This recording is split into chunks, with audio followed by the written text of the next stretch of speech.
Fala galera, chegando para mais um vídeo aqui no canal, você já pode deixar o seu like, se inscrever por aqui, porque o tema é Copa do Brasil. A gente teve aí o sorteio da terceira fase da Copa do Brasil, com a determinação dos mandos de campo, tudo isso já definido. A gente vai comentar brevemente por aqui. É um campeonato que gera muitas emoções, o principal torneio mata-mata do futebol brasileiro, o torneio que premia e muito bem os seus participantes e que sempre acaba sendo importante, porque a gente acaba escutando muito, né? A galera falando, nossa, meu time não tem chance de ganhar o Campeonato Brasileiro. Mas numa Copa do Brasil, numa dessa, pega ali um bom adversário, vai avançando. Então a gente tem 16 confrontos, 32 times. Depois dessa fase, que é a terceira, nós teremos 16 times. E aí já no formato de oitavas de final, quartas de final, semifinais e grande decisão da Copa do Brasil. Então, novamente, peço que você deixe seu like e se inscreva aqui no canal para a gente poder fazer a avaliação desses confrontos, tentar passar confronto a confronto. Claro que é tudo muito difícil de fazer análise, apesar dos confrontos já começarem agora no mês de abril. Contextos diferentes, times disputando campeonatos estaduais de dificuldade diferente, isso acaba muitas vezes complicando um pouquinho a análise. Mas a gente vai, de maneira geral, tentar analisar aqui confronto a confronto e maiores possibilidades para time a time. E se seu time estiver vivo na Copa do Brasil, terá aqui um comentário.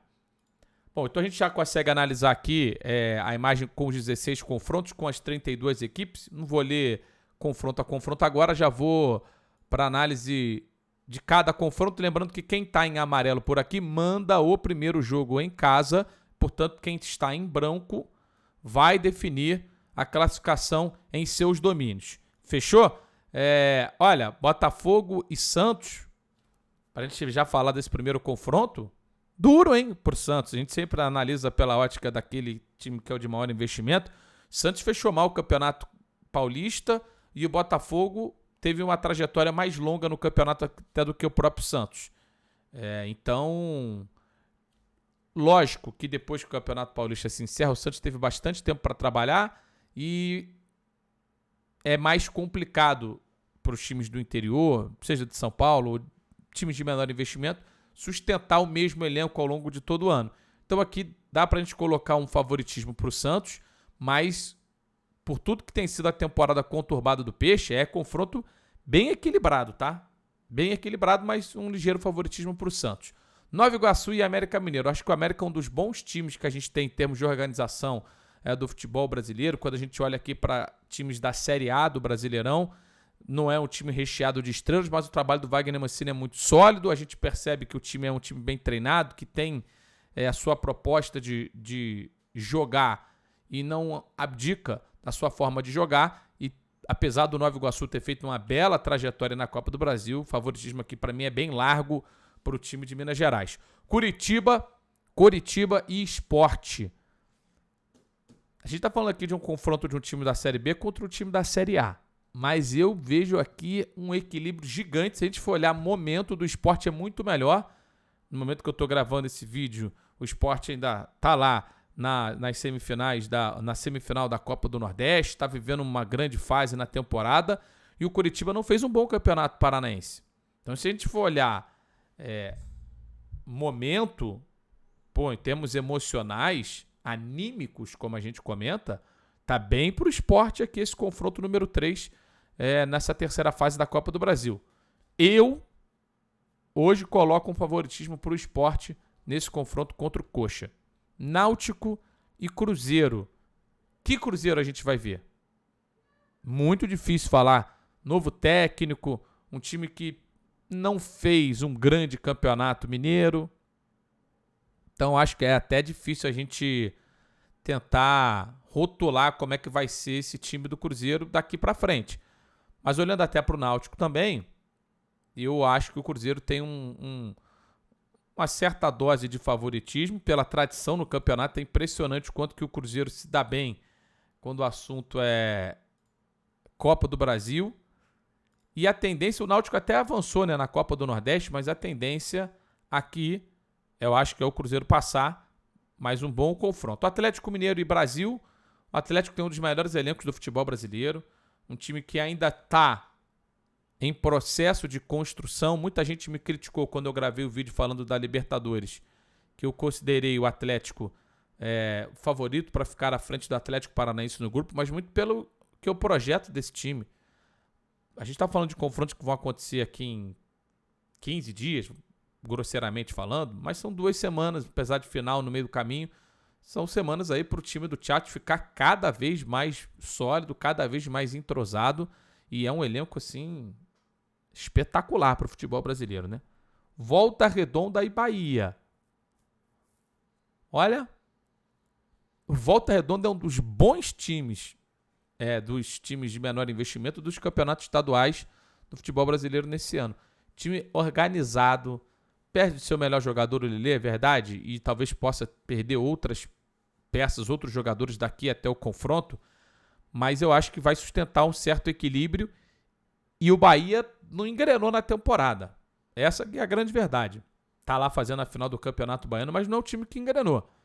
Então, eu acho que o fator mando aqui pro segundo jogo pro Bahia é muito importante, mas se eu fosse o Volta Redonda, eu gostaria das minhas possibilidades, sabe? Eu ia entrar satisfeito com as chances que eu teria de fazer um confronto contra o Bahia e de repente sair até classificado. O Bahia que se cuide, precisa melhorar, e esse começo da parceria com o City no campo não tem sido muito boa.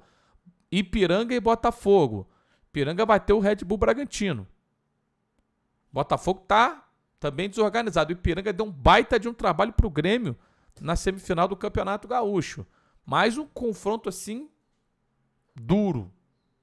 E é a mesma coisa que eu falei pro Voltaço, eu falo aqui pro Ipiranga. Estaria satisfeito com as minhas chances de passar de fase, levando sempre em consideração o investimento que cada equipe faz. E o Botafogo precisa dar resposta. Deu a resposta contra o Brasiliense, tinha passado um veneno pro jogo da primeira fase. Então, aqui confronto aberto, favoritismo ligeiro pro Botafogo, mas um confronto interessante aqui também. O Botafogo também tem que ficar de olhos bem abertos. ABC e Grêmio.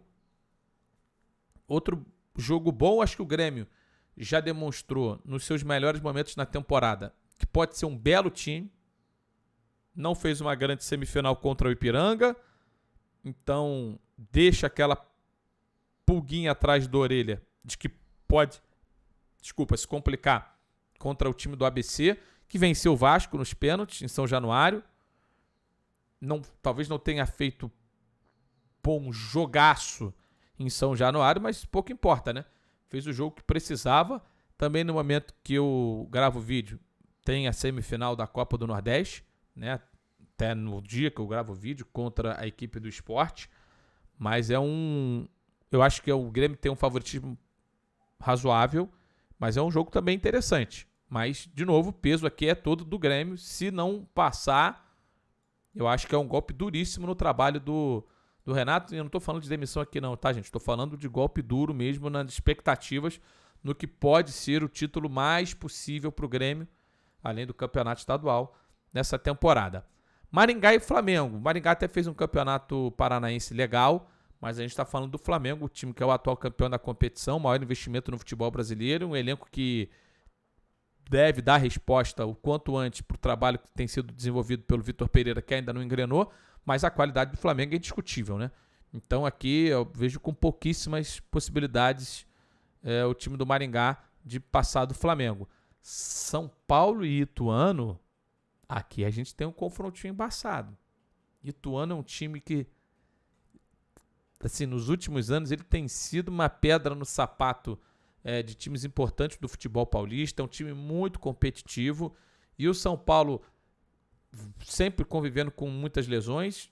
E é mais um São Paulo que a gente não consegue desenhar aqui o que vai ser para esse início de Brasileiro e terceira fase da Copa do Brasil, porque também depois da eliminação no Campeonato Paulista por Água Santa, fica aquele pontinho de interrogação do que o Rogério vai mudar no time e até em cima das lesões que o time tem. Eu acho que se a gente for analisar o elenco, logicamente São Paulo tem mais elenco, tem um time, tô falando de nomes individualmente falando, melhor do que o Ituano. Narrei jogos dos dois aí no Campeonato Paulista, mas acho que tem margem para o Ituano complicar o jogo para o time do São Paulo aqui também. Fluminense e Paysandu. Lembrando que o Ituano vai mandar o jogo da volta, né? Quem tá em branco aqui manda o jogo da volta. Então, Fluminense e Paysandu. O Fluminense tem um estilo muito próprio de jogar, muito estabelecido. A tendência aqui é o favoritismo do Fluminense, mas o mando de campo do Paysandu no jogo da volta é sempre um mando de campo forte. É um time que assim, se eu chegar aqui e falar como joga o Paysandu é mentira, porque eu não tenho esse conhecimento no momento de como tem jogado o Paysandu, mas passando lá pela tabela de classificação do Campeonato Paraense, está enroscado lá com o Marabá e com o Remo entre as melhores campanhas. O favoritismo para mim aqui é bem grande do Fluminense, a responsabilidade de passar para mim é bem relevante pro lado do Fluminense. Então, o mando de campo pode ser uma influência, mas o Fluminense tem tudo aqui para avançar para o confronto contra o Paysandu.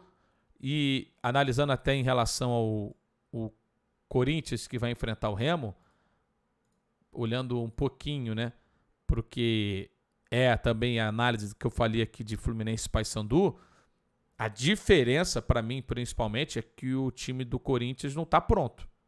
O Fluminense trocou de peças, mas é um time que está quase pronto, né? Já o Corinthians parecia estar pronto, vamos falar a verdade, tomou-lhe uma porrada nesse planejamento depois da eliminação para o Ituano e fica a dúvida também de como o time vai se comportar. Eu acho que individualmente o Corinthians tem um belo time, tem um belo elenco para o Fernando Lázaro trabalhar e a gente pode imaginar também o Corinthians passando de fase. O Remo, olhando só para a pontuação, tá? Faz um bom campeonato paraense, assim como o Paysandu na semifinal se enfrentaram, né? No jogo de ida da semifinal da Copa Verde, o Remo venceu. Então, no momento que eu gravo o vídeo, eles já ainda vão fazer o segundo jogo da semifinal. Então, pode ser, na teoria, pelo que a gente tem visto nos campeonatos que os dois estão se enfrentando, que o Remo possa ser um adversário hoje mais duro do que o Paysandu. Mas aí só a prática mesmo para a gente descobrir. Avançando aqui para Internacional e CSA, o CSA não fez um bom início de temporada, não. O CSA não avançou para as semifinais do Campeonato Alagoano. Foi o último colocado no seu grupo na Copa do Nordeste. Início muito ruim de temporada do CSA. É um início bom do Internacional? Não é. Mas se a gente somar início ruim do CSA mais diferença de elenco que o Inter tem para o CSA, a tendência é do Internacional passar e ter aí, não vou dizer tranquilidade, porque o Inter não oferece essa segurança, mas ter ótimas possibilidades de passar. Acho que o Fortaleza do trabalho do Vojvoda é um dos bons times do futebol brasileiro aqui no confronto contra o Águia. Vamos saber ainda onde o Águia de Marabá vai mandar o jogo da volta. Mas o Fortaleza eu sempre vejo com bons olhos, porque é um time que joga futebol. Time que, pega a bola, sabe controlar o jogo, tem variações dentro da proposta de jogo. E aí só a longevidade do trabalho do Vojvoda poderia dar esse respaldo para o time jogar de várias maneiras diferentes. Então eu acho que o Fortaleza vai estar numa ótima condição de avançar até as oitavas de final da Copa do Brasil. Para a gente olhar para os últimos dois confrontos. CRB e Atlético Paranaense. Atlético está num momento muito bom, né, na temporada.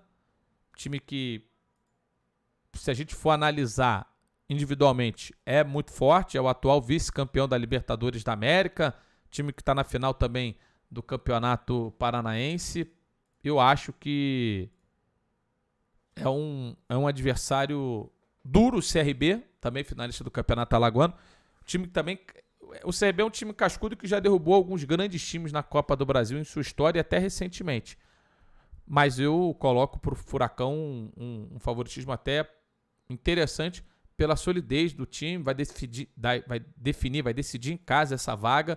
E é um dos mandos de campo mais fortes que tem no futebol brasileiro, o do Atlético. Fechando com Palmeiras e Tombense. Palmeiras é um dos grandes times do futebol brasileiro. Time que não costuma vacilar. Time que sabe jogar, quando tem que propor, e que deve ser o caso contra o Tombense, sabe jogar também quando precisa, na teoria, se defender um pouquinho mais. Acho que o Palmeiras é muito favorito para o confronto contra o Tombense e a tendência é o Palmeiras ser um dos grandes favoritos à conquista da Copa do Brasil também. Foram esses, então, os 16 confrontos. Botafogo e Santos, Nova Iguaçu, América Mineiro, Coritiba e Sport, Náutico e Cruzeiro, Atlético Mineiro e Brasil de Pelotas, Volta Redonda e Bahia, Ipiranga de Erechim e Botafogo, ABC e Grêmio, Maringá e Flamengo, São Paulo e Ituano, Fluminense e Paysandu, Remy e Corinthians, Inter e CSA, Fortaleza e Águia de Marabá, CRB e Atlético, Palmeiras e Tombense. Olhar aí, fechar dizendo quem tem um confronto mais duro, eu acho que o Santos, pegando o Botafogo de Ribeirão Preto, é confronto duro.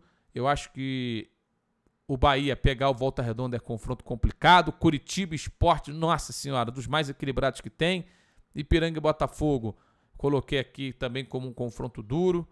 São Paulo e Ituano, pelo momento do São Paulo principalmente, também é um confronto mais equilibrado.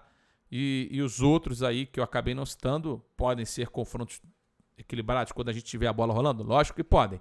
Mas na teoria, os times da primeira divisão nesses confrontos têm uma vantagem um pouquinho mais significativa. Fechou? Curtiu a análise? Não curtiu? Comenta, deixa aí a sua opinião, tá bom? Aguardo aqui a sua mensagem no chat, nos comentários, para ser mais preciso. Deixe seu like, se inscreva no canal. Muito obrigado e até a próxima. Valeu!